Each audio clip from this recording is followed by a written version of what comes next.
directamente en el agua, ya se forma, digamos, se dispersa esa sal en todas las proporciones del solvente y ya no se puede distinguir en la solución qué es sal y qué es agua completamente, ¿cierto? Entonces es una solución, es lo que es una solución o una mezcla homogénea. Bueno, ¿para qué traigo a colación esta información que dimos en la primera tutoría? Digamos que esta es la tutoría 1.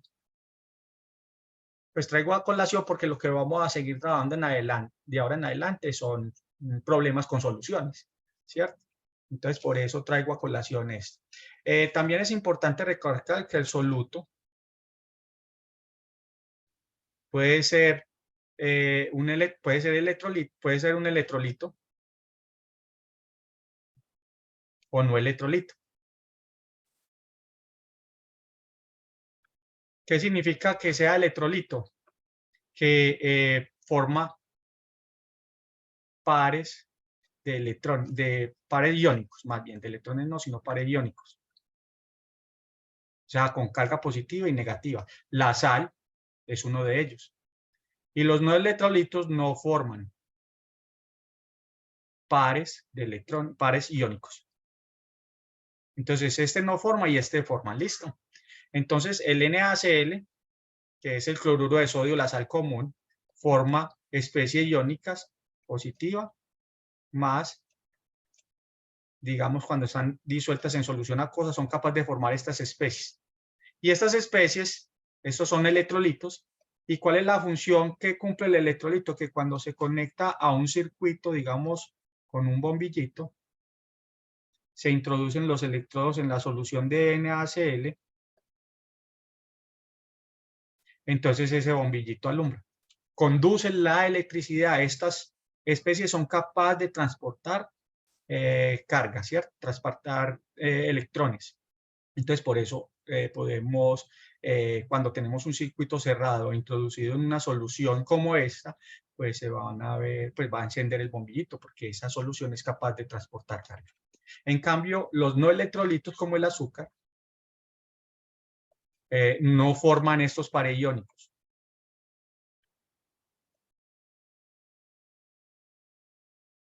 O sea, no forman cargas positivas o negativas. Entonces, cuando se introduce esos mismos electrodos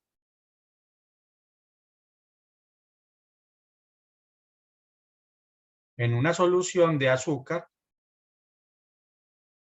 entonces ya no son capaces de transportar, ya no se enciende la bombilla, como en este caso. No enciende. No transporta carga o no conduce electricidad. En cambio, en este sí, conduce electricidad.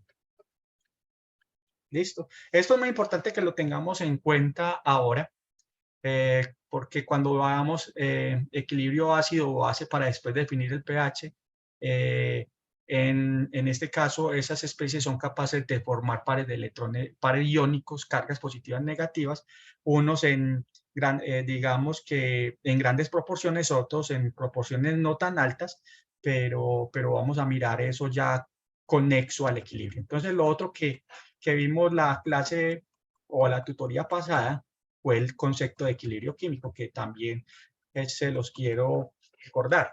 Recordemos que el concepto de equilibrio químico es una condición en la cual la concentración relativa de los reactivos y los productos se hace constante.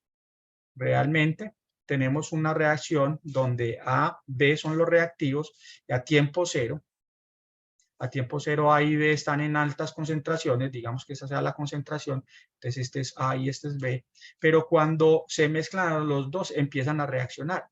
Entonces se empieza a consumir A y B, se empiezan a consumir y empieza de manera simultánea a aparecer C y D como productos, digámoslo así. ¿Cierto? Pero va a llegar un tiempo. Mire que en los primeros instantes la reacción es rápida y el consumo de los dos es, digamos, consecuente a lo que está ocurriendo, pero alcanza un tiempo tal en la cual la concentración relativa de los productos y de los reactivos, estos son los productos, y los reactivos no cambian el tiempo. O sea, de aquí en adelante prácticamente se hace constante. esa relación entre esos dos. Ya no cambia ya no cambian paulatinamente con el tiempo. De esta condición en adelante, o digamos, de este punto en adelante, es lo que se establece la condición de equilibrio. Y se expresa con esta constante. O sea, esta condición constante que hay aquí es realmente la relación entre productos y reactivos, y esa relación va a ser una constante. Obviamente, cada una de las expresiones de concentración está elevada al respectivo coeficiente estequiométrico que hace parte de la reacción química. Entonces, recordemos que la concentración, el equilibrio químico, no es más que una condición a la cual la concentración relativa de tanto de productos como reactivos es una constante. Desde la IUPAC se establece siempre la relación entre productos y reactivos. Simplemente es un lenguaje que manejamos productos sobre reactivos para que todo mundo en cualquier parte estemos hablando en los mismos términos. No quiere decir de que la otra vista de otra forma, o sea, reactivo sobre productos no se pueda, sino que simplemente por lenguaje y para que tengamos coherencia en la interpretación de los equilibrios, siempre se expresa productos sobre reactivos. Bueno, muy bien. Ya también vimos la vez pasada que los equilibrios pueden ser homogéneos o heterogéneos. Los homogéneos son aquellos en los cuales los reactivos y los productos presentan el mismo estado de agregación o están en la misma fase. Digamos, todos son gases, todos son líquidos o están en solución acuosa. Y los heterogéneos son aquellos en los cuales los reactivos y los productos están en fases diferentes. Vemos aquí una mezcla de un sólido con especies en solución, ¿cierto? Eso también es muy importante que lo tengamos en cuenta. Bueno, también es importante tener en cuenta que este valor de la constante, ¿cierto?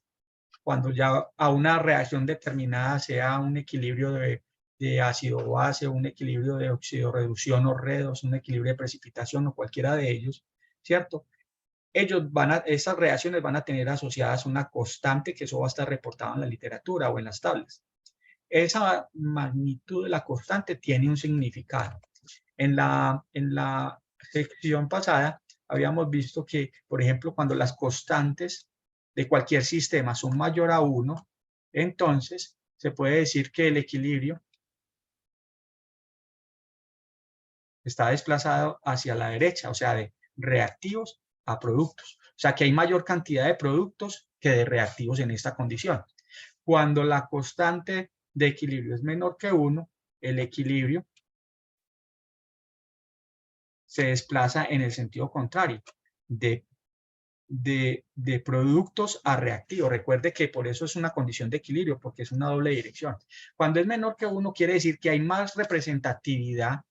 Cuando la constante es menor a 1, hay más representatividad de los reactivos. Cuando la constante es mayor que 1, hay más representatividad de productos de acuerdo a la dirección que está mostrando la flecha, ¿cierto? Entonces, en este ejercicio que hicimos en la sesión pasada, pues vemos que aquí la constante es mayor que 1, por lo tanto, la producción de fosgeno se favorece, porque según esto se favorece más la producción de los productos. Entonces, si yo quiero obtener fosgeno a partir de esta reacción es muy viable, digamos, desde el punto de vista químico, porque la constante de formación del fosgeno es muy alta.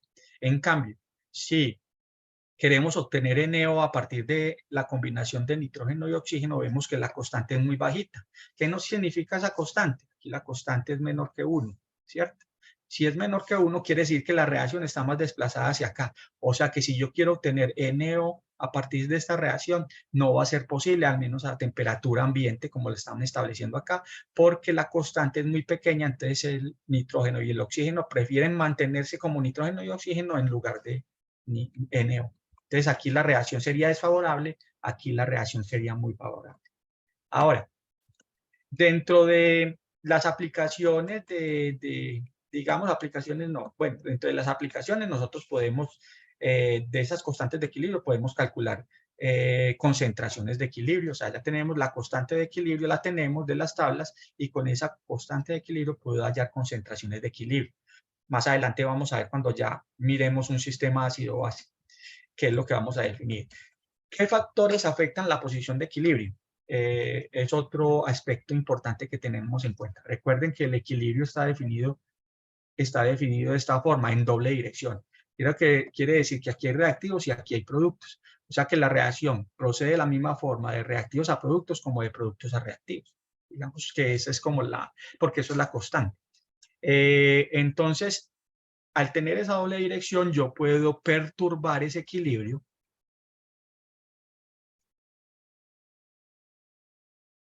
ya sea para favorecer la formación de productos o para favorecer la formación digamos, sí, la formación de los reactivos, porque si se ve de esta forma, si se analiza solamente de esta forma, es ir de reactivos a productos, si se analiza de esta otra forma, es ir de productos a reactivos, ¿cierto? Entonces, por eso yo hablo en esos mismos términos. Voy a borrar aquí, si esto me lo permite. Bueno, muy bien. Entonces, ¿cómo podemos perturbar ese equilibrio para favorecer un lado o el otro? Lo podemos hacer de varias formas. Cambios de concentración, ya sea cambiando la concentración de los reactivos y de los productos, cambio de volumen, que también es lo mismo, cambio de presión o cambio de volumen, que son lo mismo, o cambios de temperatura. Esas son las tres formas que podemos, digamos, afectar esa posición de equilibrio, ya sea para favorecer los productos, para favorecer los reactivos. Entonces tenemos este sistema gaseoso que es homogéneo. Mire que todos, tanto los reactivos como los productos están en fase homogénea. Entonces aquí la pregunta que nos hace, ¿qué pasa si adicionamos SO2 o oxígeno o SO3 a este sistema? Entonces voy a volver a escribir aquí nuevamente este sistema, más oxígeno gaseoso para dar 2SO3 gaseoso. Este es un 2 acá. Entonces, ¿qué pasa si adiciono? Este es el sistema que yo estoy analizando. ¿Qué pasa si yo adiciono más SO2? O sea, SO2, aquí tengo una fuente de SO2 y se la estoy adicionando, le estoy adicionando más al sistema, por eso la flecha es hacia adentro de la reacción. O sea, aquí estoy adicionando SO2. Entonces, al adicionar SO2, se aumenta la concentración de SO2 en los reactivos para poder restablecer el equilibrio. Entonces, la reacción se tiene que desplazar a la formación de más SO3. O sea que la adición de SO2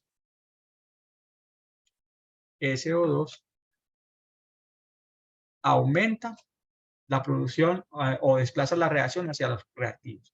Desplaza la reacción de reactivos a productos, produciendo SO3 en este caso, ¿cierto? Produciendo más SO3. ¿Qué pasa si yo agrego oxígeno? Si yo agrego oxígeno, voy a hacerlo de otro color, va a ser azul.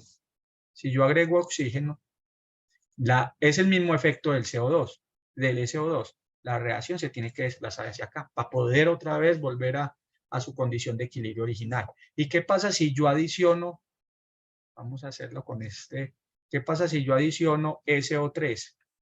Entonces, si yo estoy aumentando la proporción en los productos, entonces la reacción se tiene que desplazar en la dirección contraria a donde se está haciendo la perturbación. Entonces, mire lo importante de saber cómo afectar el equilibrio, la posición de equilibrio, adicionando, digamos, reactivos o productos. ¿Qué pasa si hacemos lo contrario? Vamos a mirar si vuelvo y coloco aquí la reacción. En el momento aquí vamos a colocar 2SO2 más O2 para dar SO3. Un 2 aquí y un 2 acá. Bueno, ¿qué pasa si se retira? Si se retira, entonces vamos a hacer la posición contraria. Retiro SO2. Busco la forma de retirar SO2 del sistema. Si yo saco SO2 del sistema, el equilibrio se me tiene que desplazar hacia donde hay esa deficiencia causada por esa perturbación. Entonces, el equilibrio se tiene que desplazar de productos a reactivos, ¿cierto? Para poder suplir esa deficiencia que hay aquí cuando le sacamos el SO2. ¿Qué pasa si sacamos oxígeno? Lo mismo, ¿cierto? ¿Y qué pasa si le sacamos SO3? Entonces el SO3, por estar en los productos, cuando le sacamos SO3 del sistema, el equilibrio tiene que desplazarse en la dirección en la cual se está produciendo esa pérdida o esa perturbación. ¿Listo? Entonces es muy importante que tengamos en cuenta eso. Bueno, lo mismo sucede cuando incrementamos la presión o la temperatura.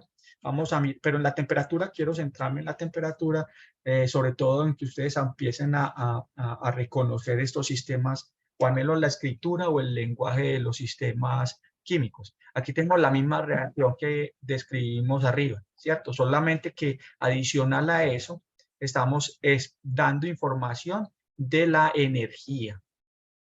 Esto es lo que llamamos, o sea, esta es una reacción química común, ¿cierto? Pero cuando le colocamos información de la energía, entonces estamos hablando de una reacción química termodinámica, ¿cierto? Una reacción termodinámica, que estamos dando incluso el lenguaje o la información de la energía requerida.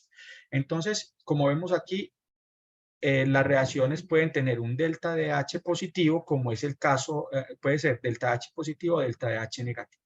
El delta H negativo es la cantidad de energía requerida para que se dé la reacción, ya sea que libere energía o que absorba energía. Por eso son los signos. El signo positivo quiere decir que la reacción es endotérmica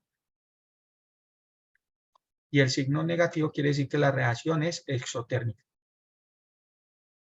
Endotérmica significa que requiere calor. Requiere calor de una fuente externa. Y la exotérmica libera, la reacción misma libera o produce una energía.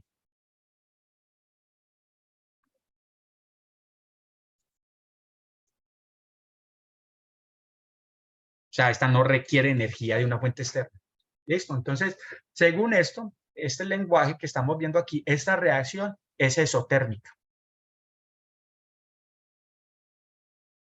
Es exotérmica, por lo tanto, la reacción tal cual a condiciones normales produce, cuando se combina el SO2 y el oxígeno, reacciona para producir energía. Otra forma de escribirla es 2SO2 más O2 para producir 2SO3 más delta de H o más 198 kilojoules por mol. Esa es otra forma de escribirla y que lo encuentra uno, que es muy común encontrarlo en la literatura, ¿cierto? Entonces, ¿por qué aparece acá? Porque al ser exotérmica quiere decir que la reacción está produciendo energía y por eso aparece digamos, esa componente de energía en los productos, ¿cierto? Entonces, ¿qué pasa? Por eso es muy importante cuando evaluamos cambios en la temperatura para definir la condición de equilibrio o para definir hacia dónde se dirige la reacción. Porque cuando son reacciones que producen energía, como en este caso, si tenemos y le aplicamos el mismo concepto que le aplicamos para retirar o adicionar reactivos, hágase de cuenta que aquí estamos retirando o adicionando calor. ¿Qué pasa si yo adiciono o incremento la temperatura para este sistema? Al incrementar la temperatura de este sistema, pues entonces este valor empieza a aumentar y para poder compensar ese aumento y volver a las condiciones de equilibrio, la reacción se tiene que desplazar de productos a reactivos. Mire que es muy importante tener en cuenta entonces la parte térmica de la reacción, si la reacción es exotérmica o endotérmica, para poder aplicar este criterio de cómo afecta cambios en la temperatura a estas reacciones, ¿cierto? ¿Qué pasa si yo, voy a hacer con otro color, qué pasa si yo retiro, o sea, enfrío, te disminuye, ¿cierto? Le saco temperatura o le saco calor al sistema. ¿Qué pasa si yo enfrío el sistema para poder, hacia dónde se me tiene que desplazar la reacción? Pues si yo estoy enfriando el sistema, es como si estuviéramos sacando un reactivo, entonces el equilibrio se tiene que desplazar de reactivos a productos para compensar esa pérdida de temperatura, ¿cierto? Entonces va de reactivos a productos, en este caso particular. ¿Qué pasa si en un caso hipotético, voy a colocar aquí esta misma reacción, no es el caso pues que se dé pues porque ya sabemos que es exotérmica, pero lo voy a colocar aquí a manera de ejemplo, cómo sería para una reacción endotérmica? Por ejemplo, si el calor estuviera aquí, en los reactivos, o sea, que esto fuera positivo. para dar 2SO3.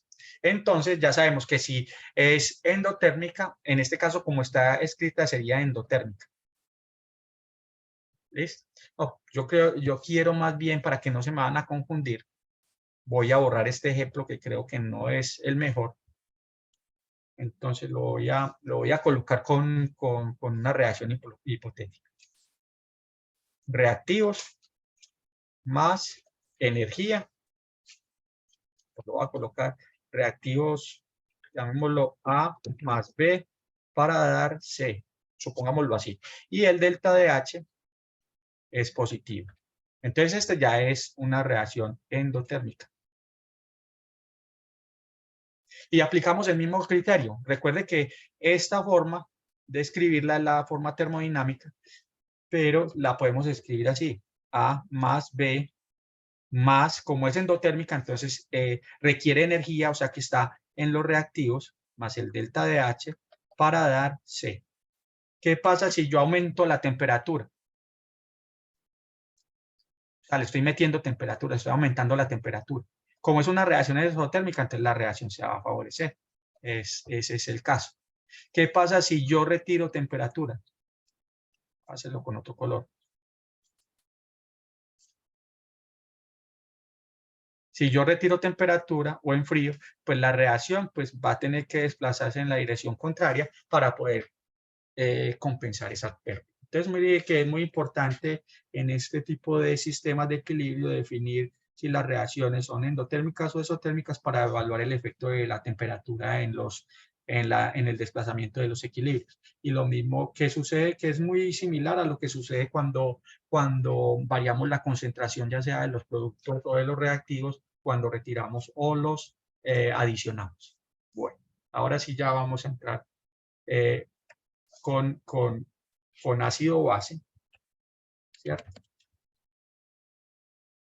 Entonces, el equilibrio ácido-base es parte de los equilibrios. Aquí estamos hablando de equilibrios en general, pero los equilibrios pueden ser de ácido-base, de óxido-reducción, de precipitación, de complejación. Hay por lo menos 5 tipos de equilibrio químico que se pueden estudiar. Uno en particular, y es de pronto uno de los que ustedes pueden estar viendo en el bachillerato, es el equilibrio químico ácido-base. Entonces, para definir el equilibrio, antes de definir eso, definimos el concepto de ácido-base. Entonces, un ácido es aquella sustancia que es capaz de donar protones. Y una base es aquella que es capaz de recibir protones. Entonces, ya sabemos que los protones son H+. Todas esas sustancias que tengan H+, pueden, pues ustedes ya le hacen el seguimiento como ácido-base. Y algunas, pues obviamente van a recibir esos protones. Esas son las bases. Entonces vamos a definir cuáles son los ácidos fuertes, cuando un ácido es débil, cuando es una base fuerte y cuando es una base débil. ¿Cierto? Entonces hay otra, bueno, esta es una de las tantas definiciones de ácido-base, que es la que se utiliza básicamente para definir lo del pH, que es una consecuencia del estudio de esos equilibrios. Entonces, pero hay otras formas de definir ese concepto de ácido-base. Por ejemplo, está el concepto de Lewis, que define ácido o base, pero para especies que son capaces de, pues, que tienen como referencia, o que son capaces de aceptar o donar electrones. Entonces, una sustancia que es capaz de aceptar electrones es un ácido y la sustancia que es capaz de donar electrones es una base.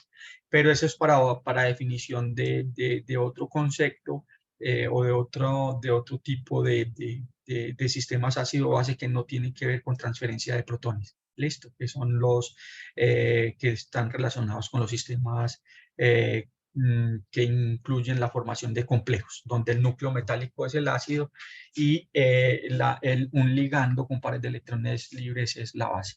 Entonces, pero eso no lo vamos a mencionar acá. Otro es el de Arrhenius, que aquí 100 Brosten lo utilizan como referencia a los protones.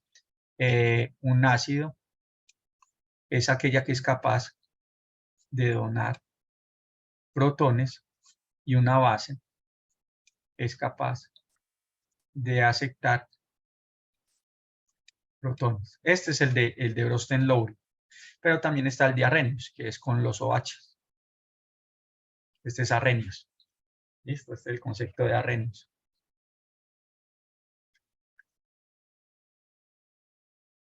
El concepto de Arrhenius, que una base o un ácido es capaz de aceptar OH o grupos hidroxilos y una base es capaz de donar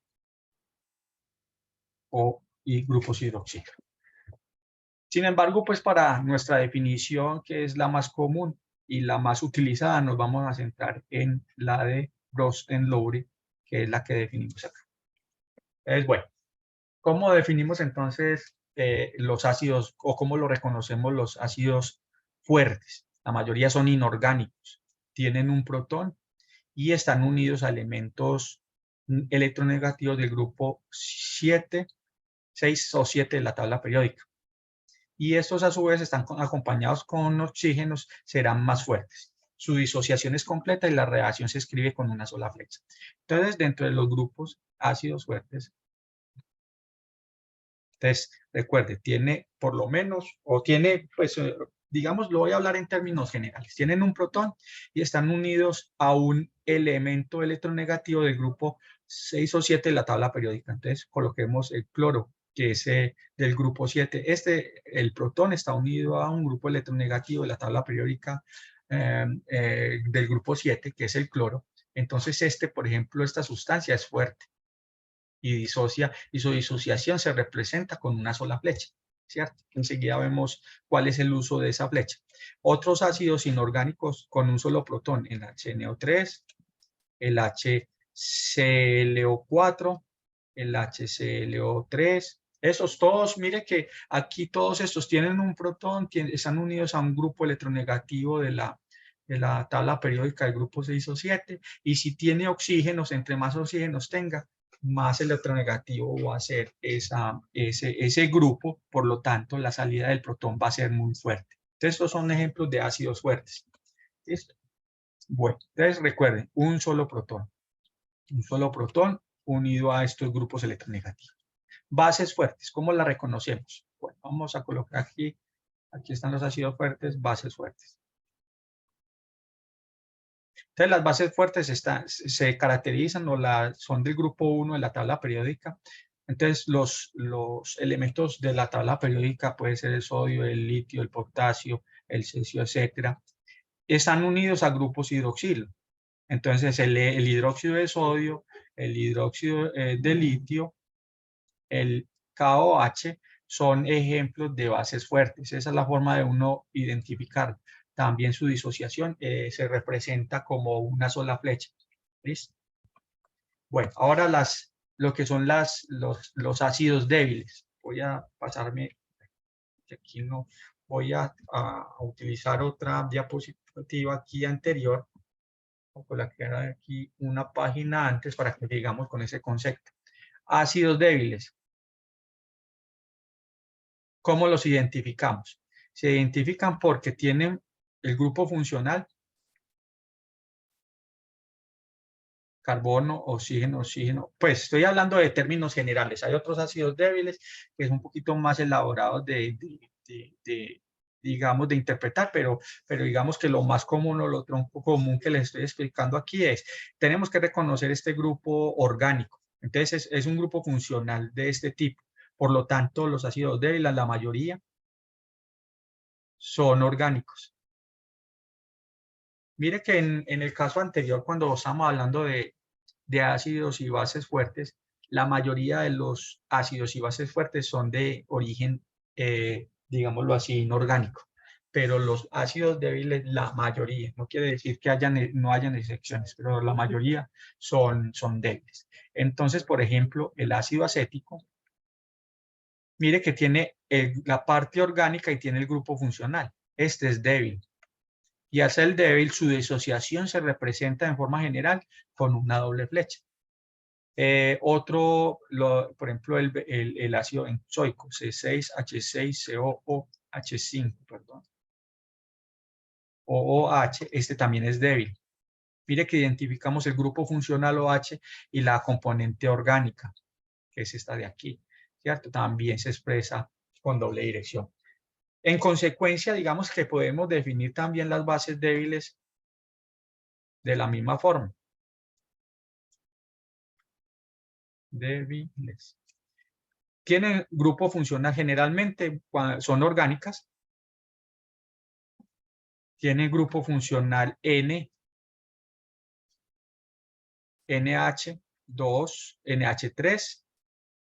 Bueno, el NH3 es bueno, digamos que son orgánicas. Coloquémoslo aquí, el que puede tener el nitrógeno, dos nitrógenos, un R con dos nitrógenos, un R con un hidrógeno, pues, y un R que no tenga hidrógenos. O sea, es como, enseguida vamos a mirar. Entonces, estas son aminas, llamémoslas así, aminas orgánicas. Estas son primarias, secundarias o terciarias, que se diferencia porque tienen o dos protones unidos al nitrógeno o un solo protón o no tienen ninguno. ¿Listo? Esas son las bases débiles generales. Y dentro de las bases inorgánicas, la más común que se utiliza es el amoníaco. ¿Listo? ¿Qué lo hace característico de una base de sistemas básicos que tienen estos pares de electrones libres? ¿Cierto? Estos pares de electrones libres que actúan como una densidad negativa donde se atrae o que atraen los protones de los ácidos, ¿cierto? O del agua, etc. Entonces son las bases débiles, esa es la forma de identificarlas. Vamos entonces ahora sí a describir los equilibrios para que ya terminemos acá. Bueno, entonces, teniendo en cuenta eso, entonces, por eso tienen que identificar cuando tengan un enunciado de este tipo, determinen el pH de una solución 0.1025 molar en HCl. Lo primero, la estrategia es identificar qué tipo de especie es. Esta, ya sabemos, tiene un protón, grupo electronegativo, es un ácido fuerte. Eso es lo primero que ustedes tienen que identificar. Si es un ácido fuerte, entonces la flecha una sola flecha es la que define su disociación. Entonces tenemos HCl, ¿cierto? En solución acuosa. Cuando está en solución acuosa, recuerde que es un electrolito fuerte. Disocia como H más Cl menos, ¿cierto? En solución acuosa. Esa es la forma como es fuerte, por eso esta disociación, por eso yo les puse al principio cómo interpretar las soluciones. Tenemos una solución de HCl, entonces ese HCl está disuelto en el solvente agua, produciendo estos pares, digámoslo así, electrónicos, una de carga positiva y otro de carga negativa, y disocia 100%. ¿Por qué? Porque es un ácido fuerte. Bueno, otra forma de escribirlo, que también lo pueden encontrar en la literatura, es así. Y también es válido. El protón le va a dar, este protón le va a dar digamos, el HCl le va a protonar el agua, va a dar H3 o más, o sea que estas dos especies son análogas, y la ven en la literatura, son la misma, más elementos. O sea, cualquiera de las dos notaciones es válida para representar el sistema.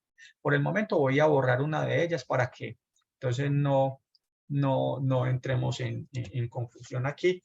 Entonces, como este disocia 100%, entonces, tenemos aquí que la concentración de este inicial es 0.1025. Entonces, ¿cuál es la concentración? Si esta disociación 100% por estequiometría, entonces este también sería 0.1025. Entonces, como ya tenemos la concentración de H más, entonces 0.1025, entonces el pH va a ser igual al menos el logaritmo de la concentración de H más, es decir, menos el logaritmo de 0.1025. Lo que me dé esto, mire que es muy sencillo evaluar un sistema cuando usted ya reconoce que es un ácido fuerte, porque la disociación es completa, entonces lo que usted tenía inicialmente es lo que se va a ver reflejado en la disociación. O sea, si usted tiene 10.25 de HCl inicial, entonces me tengo 0.1025 de protones y 0.1025 de cloruro, ¿cierto? Si fuéramos a mirarlo así. Pero como estamos analizando el pH, entonces el pH es el menor logaritmo de la concentración de H3 o más, y con esto ya calculamos el valor. Ya después simplemente hacer la matemática en sus calculadoras y les da el valor del pH. Recuerde que el pH debe estar siempre, pues los valores del pH deben estar entre 0 y 14. Cualquier valor entre 0 y 14 le va a dar este por ser un ácido, le va a dar más cercano al 0 o al 1 que al 14. ¿Listo? Ahora vamos a mirar este otro. Es de manera análoga. Determina el pH de una solución que es 0.523 en NaOH. Voy a hacerlo con otro color. Entonces, mire que aquí ya tenemos, es un hidroxilo. Esto es una base. Esa es la forma de una de identificar. ¿Y es una base de qué naturaleza? Es fuerte. Es fuerte, recuerde que tiene un hidroxilo y está unido a al grupo 1 de la tabla periódica, que es una de las condiciones que debe cumplir. Entonces, es una base fuerte. Entonces, tenemos aquí el NaOH en solución acuosa, va a dar lugar, hágase de cuenta que vamos a partir esto en dos, y va a dar Na más, que siempre la carga del sodio es más OH menos, para que haya un balance aquí una neutralidad en los productos sea igual a la neutralidad que existe en los reactivos, ¿cierto? Por eso tiene que formar esos pares iónicos. Entonces, si de este 0.0523 de sodio es 0.0523 y de OH 0.0523, ¿cierto? Entonces ya tenemos la concentración de OH menos. Entonces, por consecuencia, la concentración de OH menos de equilibrio. Está hablando aquí de equilibrio porque es lo que me queda ya disuelto, porque partimos inicialmente de un sólido que ese era el NaOH, pero ese era NaOH cuando se disolvió, produjo OH menos, que es la forma de escribirlo, pues, pero es la misma concentración. O sea, aquí la concentración de equilibrio es la misma concentración del sólido, de la que tenía, digamos, a partir del sólido original. Entonces, 0.0523. Entonces, de aquí podemos calcular el pOH, que va a ser igual al menos el logaritmo de la concentración de OH menos. Recuerde que este OH menos está relacionado con este OH, ¿cierto? Es consecuencia, lo mismo que acá. Aquí tenemos H más, entonces lo que calculamos es el pH. Pero aquí como tenemos es OH menos, calculamos el pOH. Aquí les va a dar un valor, es igual al menos el logaritmo de 0.523. Entonces cuando ya tenga este valor, simplemente calcula el pH. El pH va a ser igual a 14, que es el máximo valor que se puede obtener en una solución acuosa, menos el valor del pOH,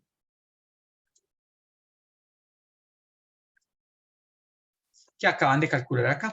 Listo, eso simplemente se hace por diferencia. Recuerde que este es el rango de pH. El rango de pH en solución acuosa siempre va a estar en ese punto, de 0 a 14. Eso no va a cambiar. ¿Listo? Por eso el 14 es el máximo, le resto el pOH y ahí me va a dar el valor de pH. Bueno, entonces esto que acabamos de hacer aquí fue para ácidos fuertes. Simplemente, lo primero que ustedes tienen que hacer es identificar la especie y definir si es un ácido fuerte o no, o si es una base fuerte o no, porque definiendo eso te va a definir el cálculo que tenés que hacer, que en este caso, como ambos son fuertes, el cálculo prácticamente es directo. Si conoces la concentración de entrada, pues conoces la concentración de H más y las de OH menos, simplemente aplícale el logaritmo. ¿Sí? Y calcula el pH o el pOH y luego cuando tiene pOH para poder calcular el pH simplemente lo resta de 14. Ahora vamos a mirar el tratamiento de los ácidos débiles porque es un poquito más diferente. Los ácidos débiles establecen, o sea, primero disocian parcialmente. Disocian parcialmente. ¿Listo? Eso es lo primero que tienen que mirar. En cambio, aquí los ácidos fuertes, estos disocian completamente. ¿Cierto? Entonces, al disociar completamente, no forman, digamos, un equilibrio visual, ¿cierto? Por eso la flecha es una sola. Aquí, como disocian parcialmente, la flecha es en doble dirección. Aquí es equilibrio. Aquí sí se tiene que hacer el equilibrio y los cálculos tienen que plantearse de una forma diferente a la que se planteó anteriormente. Entonces aquí se determina el pH de una solución 0.8 molar de ácido acético. ¿Recuerdan la que les dije yo ahorita? tiene el grupo funcional COOH y tiene una raíz orgánica, ¿cierto? Entonces es débil. Listo, es un sistema débil. Entonces, al ser sistema débil, recordemos, entonces ya aquí no utilizamos la notación de una sola de una flecha, sino de dos flechas en dirección contraria. Entonces, aquí tenemos el ácido acético más, ya vamos a hacer la reacción, cómo se expresa. Ya sabemos que esta es débil, más agua, ¿cierto? Porque es el soluto en el solvente, él va a dar o va a reaccionar para dar. El ácido le va a dar el protón al agua, le va a dar H3 o más. O sea, este protón que sale de aquí se incorpora con el agua, queda como H3 o más. Recuerde que esto es como si fuera H2O más el protón. ¿Cierto? Que en definitiva, en conclusión, es el H3 o más. Ese es el solvente protonado más el CH3COO menos. O sea que aquí queda con una carga negativa y el protón va al agua. Eso tiene una constante de acidez que es igual a 1.8 por 10 a la menos 5. Esto está en las tablas, en la literatura. Esto es un valor que ustedes no se van a inventar. Eso está en las tablas, ¿cierto? Esto está en las tablas. Esto está en las tablas y digamos que ya es una constante, ya eso ya está medido, eso ya ustedes no lo tienen que medir, a no ser de que el problema le pida calcular la constante, o sea, pero tiene que tener algunos elementos adicionales para él. Pero esto está en las tablas, ¿listo? Entonces, mire, esta sería la reacción para un sistema débil de ácido acético, ¿cierto? Ahora, ¿cómo matemáticamente tratamos el sistema para poder calcular el pH? Bueno, vamos a hacerlo por pasos. Tenemos que plantear cuáles son las condiciones iniciales, cuáles son las condiciones de reacción y qué es lo que me queda después de que reacciona, o sea, cuáles son las concentraciones de equilibrio. Tenemos unas condiciones iniciales, ¿cierto? ¿Cuáles son las condiciones iniciales? Es lo que usted tiene en la condición de entrada. Determine el pH de una solución 0.08 molar de ácido acético, o sea que tengo inicialmente 0.08 molar de ácido acético. No tengo más nada, no tengo ni ni acetato, nada. Eso es lo inicial que nos dan en el problema. Pero como es un sistema reaccionante, entonces se tiene que gastar una cantidad X. Eso es lo que vamos a averiguar cuánto vale esa X. Y el signo menos significa de que el ácido acético se tiene que consumir en este sistema. Se consume una cantidad de X y se produce una cantidad X de H3 o más y una cantidad X de acetato. ¿Por qué son positivas? Porque se están produciendo. Este se consume y este se produce. ¿Listo? Y en la misma proporción, porque la estequiometría es 1 a 1, entonces si aquí se me consume una cantidad X, aquí se me produce una cantidad X de este. O sea que, ¿qué me queda en el equilibrio sin reaccionar? Yo partí con punto 0.08 y me va a quedar sin reaccionar en el equilibrio 0.08 menos X. Me queda X y X.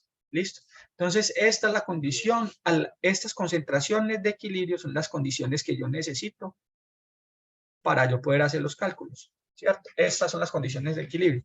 Entonces, llamemos sea X para que sigamos una variable igual a H3 o más, ¿cierto? O sea, llamemos H3 o más, que es la que vamos a seguir, y con el H3 o más es la que vamos a calcular el pH. Entonces ya recordemos que la constante entonces de equilibrio K sub A siempre se expresa como productos sobre reactivos, de acuerdo a la que nosotros acabamos de ver. Pues productos que son X y X. Entonces X, ya sabemos que es H3 o más, H3 o más por H3 o más es H3 o más al cuadrado. Ese es el valor de las X. H3 o más, H3 o más. Productos sobre reactivos 0.08 menos el valor de X, que es H3 o más. Entonces, mire que es diferente la forma como es el tratamiento del análisis cuando tenemos un sistema en equilibrio como este, que es débil, ¿cierto? Entonces, mire que aquí nos sale una expresión que podemos resolver de forma con la cuadrática, digámoslo así. Despejando aquí la fórmula y expresarlo en forma cuadrática, me quedaría H3 o más más K sub A por H3 o más menos K sub A, en este caso 0.08 por K sub A, igual a 0. Esto tiene la forma cuadrática A X al cuadrado más bx más c igual a 0, ¿cierto? ¿Que cómo se resuelve esta cuadrática? Pues ya ustedes, ya desde sus matemáticas básicas, x, en este caso sería h3 o más, va a ser igual a igual a menos b más o menos, en este caso coloquémoslo de una vez, menos b es igual a menos k sub a, más o menos raíz de k sub a al cuadrado, menos 4ac, menos por, aquí da menos por menos da más 4ac, a c sería 0.08 por k sub a sobre 2a.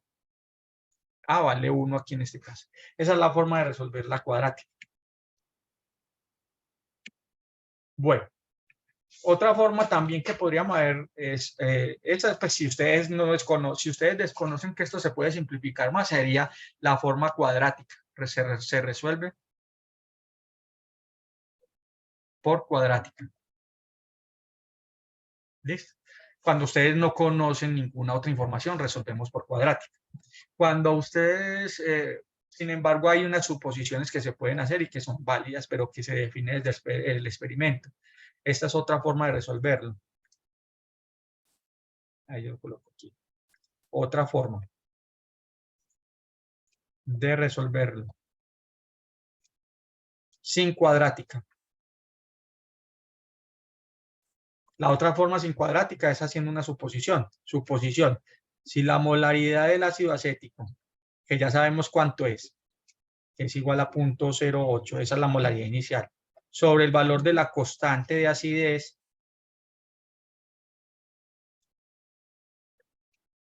sea mayor que 1000, o 10 a la 3, entonces el H3 o más, donde aparezca como sumando, lo podemos despreciar. ¿En dónde aparece como sumando en esta expresión? Aquí. Aquí está como multiplicando, esta no lo podemos despreciar, pero aquí lo podemos despreciar si utilizamos la suposición y ya si eso se cumple, entonces se puede dar. ¿Cómo se evalúa esto? Pues ya tenemos 0.08, que es la molaridad de ácido acético, sobre 1.8 por 10 a la menos 5. Esto va a dar, o seguro que va a dar mayor que 1000 cuando ustedes evalúen porque este es orden de 10 a la menos 5, por exponenciación esto quedaría por 10 a la 5 si lo subimos al numerador, entonces esto va a dar mayor que 1000, ¿cierto? Entonces sí se puede despreciar, se desprecia, y por eso aquí lo despreciamos. Entonces mire que ya esa ecuación se me resume a que K sub A va a ser igual a H3 o más al cuadrado sobre 0.08. Entonces de aquí, H3 o más va a ser igual a la raíz cuadrada del K sub A por 0.08. Y es un cálculo mucho más simple de desarrollar. Cuando tenemos H3 o más, ¿qué es lo que podemos ya tener? El pH, que es igual al menos el logaritmo de la concentración de H3 o más o H más, ¿cierto? Recuerde que la anotación de cualquiera de las dos es válida aquí. Entonces, el valor que me dé acá lo introduzco en esta ecuación y me va a dar el pH.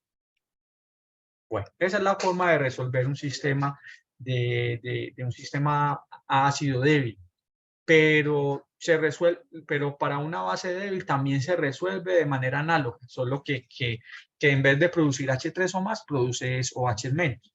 Por ejemplo, aquí lo voy a hacer con azul. Entonces tenemos aquí el amoníaco, esto es una base débil, ¿cierto? Entonces también establece un equilibrio. ¿Cómo se establece? Entonces vamos a hacer la reacción. NH3 más H2O. Como es una base, recuerde el concepto de Bronsted-Lowry. Si es una base, entonces acepta el protón del agua. Entonces esto va a dar NH4 más, recuerde que esto es lo mismo que tener NH3 más el protón que proviene del agua, es el NH4 más, como este está deficiente en un protón, queda como OH con carga negativa. Y esto va a tener una K sub B que es también del orden de 1 por 10 a la menos 5. ¿Listo? ¿Cómo se resuelve? Lo mismo. Planteo condiciones iniciales, condiciones de reacción y condiciones de equilibrio, que es con la que yo voy a trabajar. Entonces, inicialmente, ¿qué conocemos? 0.0420 de amoníaco. No conocemos más de los otros nada. menos X porque está reaccionando el amoníaco para producir amonio y hidroxilo. ¿Y qué es lo que me queda sin reaccionar? 0.0420 menos X, X y X. Condición de equilibrio que yo voy a manejar, esta. Estas son las concentraciones de equilibrio que yo necesito para poderla introducir en la constante. Llamemos aquí sea X igual, si aquí fue H3 o más, aquí lo vamos a llamar OH, por ser base, ¿cierto? Entonces, K sub B va a ser igual, productos OH menos al cuadrado sobre 0.0420 menos OH. ¿Cómo se resuelve de aquí en adelante? Tenemos dos estrategias. Si no conocen ninguna suposición, pues resuelvo con cuadrático.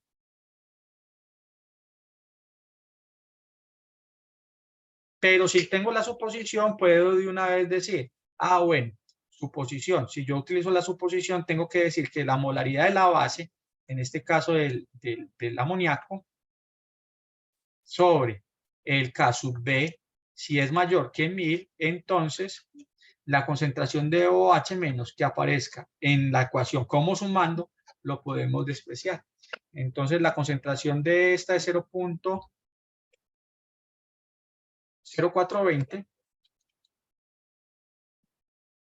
sobre 1 por 10 a la menos 5, lo mismo, pues haciendo de manera análoga, mire que este es del orden de 10 a la menos 5, al trabajar con exponenciación en el numerador este quedaría 10 a la 5 y eso da más son 5 lugares, sería 4200 más o menos. Entonces esto es mayor que 1000, entonces es válido despreciarlo. Entonces como es válido despreciarlo, entonces me queda que K sub B va a ser igual a la concentración de OH menos al cuadrado sobre 0.0420, porque yo ya desprecié el OH menos como sumando o restando, ¿cierto? No como multiplicando como aparece acá, ese no lo puedo simplificar. La concentración de OH menos va a ser igual a la raíz cuadrada de K sub B por 0.0420. Entonces ya el valor que me dé aquí, porque ya este K sub B lo conozco, me va a dar el OH menos. Con ese OH menos que calculo, POH, ¿cierto? Va a ser igual a menos el logaritmo de OH menos. Y entonces, ¿cómo calculo pH? Con la definición que les dije ahorita. 14 menos el valor del pOH que calculamos aquí. Entonces, con esto ya resumimos todo lo que, digamos, necesitan ustedes saber de equilibrio y cómo hacer el cálculo de pH para sustancias fuertes y débiles en la teoría de Bronsted-Lowry, ¿cierto?